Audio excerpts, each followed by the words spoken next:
SM একাডেমির সমস্ত শিক্ষার্থীদের জানাই আন্তরিক শুভেচ্ছা এবং অভিনন্দন। তো আমরা আজকে আলোচনা করছি তোমাদের মেজর সিক্স ফোর্থ সেমিস্টার 19 শতকের কাব্য ও নাটক, মেজর 7 বাংলার লোক সংস্কৃতি। এই দুটো সিলেবাস আমরা এই ভিডিওর মাধ্যমে কিন্তু আলোচনা করে দিচ্ছি। তার আগে বলবো, যে সমস্ত শিক্ষার্থীরা আমাদের চ্যানেলটি প্রথম দেখছো তারা অবশ্যই একটি লাইক, একটি কমেন্ট, সাবস্ক্রাইব অবশ্যই করে দাও, অল নোটিফিকেশন অন করে দাও পরবর্তী ভিডিওর জন্য। আমরা কিন্তু তোমাদের এরকমই পরপর ভিডিও কিন্তু আপলোড করব। দেখো, তোমাদের ফোর্থ সেমিস্টারে মিনিমাম 8টি মেজর পেপার, মোট 8টি মেজর পেপার। তার মধ্যে একটি কিন্তু আমরা কিন্তু তোমাদের আলোচনা করে দিয়েছি আগের ভিডিওতে। ভাষা বিজ্ঞান এই সিলেবাসটি কিন্তু আমরা আগের ভিডিওতে আলোচনা করেই দিয়েছি, অবশ্যই তোমরা কিন্তু ভিডিওটা দেখে নেবে। আজকে কিন্তু আমরা তোমাদের মেজর 6 এবং মেজর 7 এই দুটোর সিলেবাস কিন্তু আমরা আলোচনা করে দেবো। দেখো, তোমাদের কিন্তু নম্বর বিভাজন 40 নম্বরের পরীক্ষা হয়। দু নম্বরের শর্ট 5টি থাকে, 5 নাম্বার 2 থাকে, আর 10 নাম্বার তোমাদের কিন্তু একটি থাকে, মোট 40 নাম্বার কিন্তু। আর তোমরা যে সমস্ত শিক্ষার্থীরা আমার চ্যানেলটি প্রথম দেখছো তারা অবশ্যই একটি লাইক, একটি কমেন্ট, সাবস্ক্রাইব অবশ্যই করে দাও, অল নোটিফিকেশন অন করে দাও পরবর্তী ভিডিওর জন্য।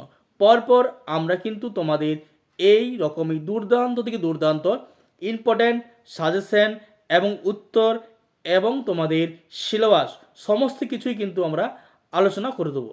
কিন্তু তোমরা যদি সাবস্ক্রাইব না করে রাখো তাহলে কিন্তু আমাদের চ্যানেলটি কিন্তু পাবে না। তোমরা অনেক আছো শিক্ষার্থী বা অনেকেই আমার বন্ধু যারা আমার চ্যানেলে সাবস্ক্রাইব অলরেডি রেখেইছো, কিন্তু যে সমস্ত শিক্ষার্থীরা এখনও পর্যন্ত আমার চ্যানেলের লিঙ্কটি পায়নি, তোমরা তাদেরকেই কিন্তু এই চ্যানেল লিঙ্কটি দিয়ে দাও তোমাদের ফেসবুক গ্রুপ বা হোয়াটসঅ্যাপ গ্রুপ, যাতে তোমাদের দ্বারা তোমাদের মতোই তারা কিন্তু উপকৃত হয়। আর আমাকে যারা এই গ্রুপে বা SM একাডেমিতে বেশি ভালোবাসো তারা অবশ্যই কমেন্ট করে জানিয়ে দাও তাদের নাম। আমি কিন্তু তাদের জন্য আরও দুর্দান্ত থেকে দুর্দান্ততর ইম্পর্ট্যান্ট নিয়ে আসবো। অবশ্যই ঝটপট তোমরা কিন্তু কমেন্ট বক্সে কমেন্ট লিখে দাও কে কতটা পরিমাণেই কিন্তু আমাকে ভালোবাসো। চলো আর কথা না বাড়িয়ে আমরা চলে যাচ্ছি তোমাদের সেই মেজর 6 19 শতকের কাব্য ও নাটক এর পুরো সিলেবাসটা প্রথমে আমরা আলোচনা করে দিই। চলো দেখো, আমাদের এখানে দেখো 3টি এককে বা ইউনিটে আছে 3টি। তোমাদের যে কোনো যেটা তোমাদের পছন্দ মনে হয় সেটিই ভালো করে মুখস্থ করবে। দেখো, এখানে তোমাদের কিন্তু 4টি আছে: বীরঙ্গনা কাব্য, এষা, নীলদর্পণ এবং প্রফুল্ল। এই 4টি থেকেই কিন্তু তোমাদের 2 নাম্বার, 5 নাম্বার এবং 10 নাম্বারের প্রশ্ন আসবে।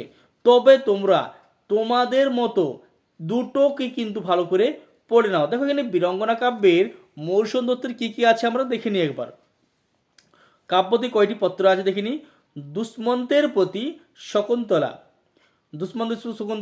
2 কি আছে? সোমের প্রতি তারা, 3 দ্বারকানাথের প্রতি রুঙ্কিনী, তারপরে কি আছে?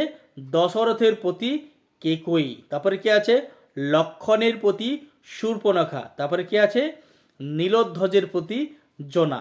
তোমাদের আমরা এখান থেকে মিনিমাম দুটোকে খুব দুর্দান্ত থেকে দুর্দান্ততর আমরা কিন্তু আলোচনা সমেত নিয়ে আসতে চলেছি।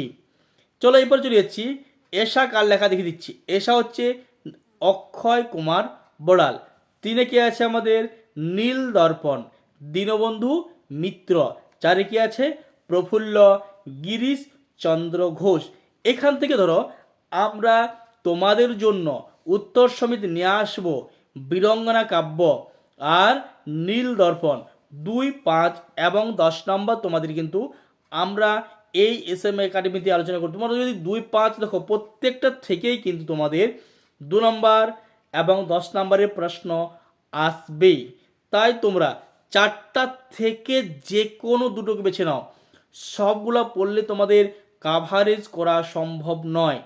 তাই আমি কথা দিচ্ছি, তোমরা যদি ভালো করে দুটোকে মুখস্থ করো, দুটোর থেকে প্রশ্ন, তাহলে তোমাদের কোনো সমস্যাই তোমাদের হবে না বড় প্রশ্নকে ধরার মতো। ধরো বীরাঙ্গনা কাব্য, এশা, নীলদর্পণ, প্রফুল্ল। আমি মনে করি তোমরা নীলদর্পণটা খুব ভালো একটি নাটক, তাই তোমরা দীনবন্ধু মিত্রের নীলদর্পণটা অবশ্যই পড়ে নাও। বীরাঙ্গনা কাব্যটা অবশ্যই পড়ে নেবে। এই দুটোর থেকে 2 এবং 5 নম্বর প্রশ্ন অবশ্যই তোমরা কিন্তু দেখে নেবে। এটা কিচ্ছুই আমাদের মেজর 6, বীরাঙ্গনা কাব্য, এশা, নীলদর্পণ এবং প্রফুল্ল, 19 শতকের কাব্যনাটক। এরপরে চলে যাচ্ছি আমরা মেজর 7। মেজর 7 দেখো তোমাদের বাংলার লোক সংস্কৃতি। অনেকেই হয়তো কমেন্ট করতে পারো যে স্যার আপনি অনেক তাড়াতাড়ি তো বলছেন। দেখো, যাদের এই সমস্যাটা হচ্ছে তারা অবশ্যই আমাদের ভিডিওটাকে একটু দেখো, পজ করো, তারপরে তোমরা কিন্তু সিলেবাসটা লিখে নাও। একটু একটু পজ করবে আর লিখে নেবে। দেখো, তোমাদের কিন্তু 2-3 বার 4 বার 5 বার যতবার ইচ্ছা আমাদের ভিডিওটা দেখবে, কারণ তোমাদের দেখার জন্য কোনো টাকা লাগছে না। আমরাই তোমাদের প্রথম বাঁকুড়া ইউনিভার্সিটির পুরোটাই ফ্রি সার্ভিস গাইড করছি। তাই যতবার ইচ্ছা তোমরা দেখো ভিডিওটা, কোনো সমস্যাই নেই। এবং তোমরা যে কতটা ফিডব্যাক দিচ্ছ সেটাও আমরা তোমাদের কাছ থেকে দেখছি। চলো কথা না বাড়িয়ে আমরা চলে যাচ্ছি মেজর 7, লোক সংস্কৃতি। বাংলার লোক সংস্কৃতিটিও আমরা আজকে তোমাদের আলোচনা করে দিচ্ছি। চলো এইখানেই দেখো, লোক সংস্কৃতি মেজর 7, এখানে দেখো 4টা ইউনিটে বিভক্ত করা আছে। কি কি আছে? লোক সংস্কৃতির সংজ্ঞা, প্রকৃতি ও বৈশিষ্ট্য, ম্যাজিক, টেবু, মানা, টোটেম, এনিমিজম, মিস্টিজম ও ট্রান্সফরমেশনের সঙ্গে সম্পর্ক। তোমাদের লোক সংস্কৃতি দিয়ে কি আছে? ছড়া, ধাঁধা, প্রবাদ, প্রবচন, গীতি। কি কি আছে? ঝুমুর, টুসু, ভাদু, ভাটিয়ালি। এরপরে যদি আমরা ময়মনসিংহ গীতিকা, মহুয়া, চন্দ্রাবতী।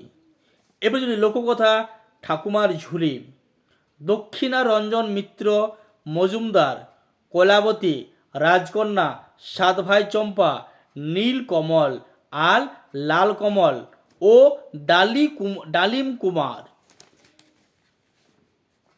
এবার চলে আমরা টুনটুনির বই, উপেন্দ্র কিশোর রায়চৌধুরী। এখানে কী কী আছে? আখের ফল, কুঁজো বাড়ির কথা, টুনটুনি আর নাপিতের কথা, পান্তাবুড়ি। এখানে তোমাদের মিনিমাম তোমরা সব দিকে খুব কম পড়ে দেখো, প্রত্যেকটা থেকে কিন্তু তোমাদের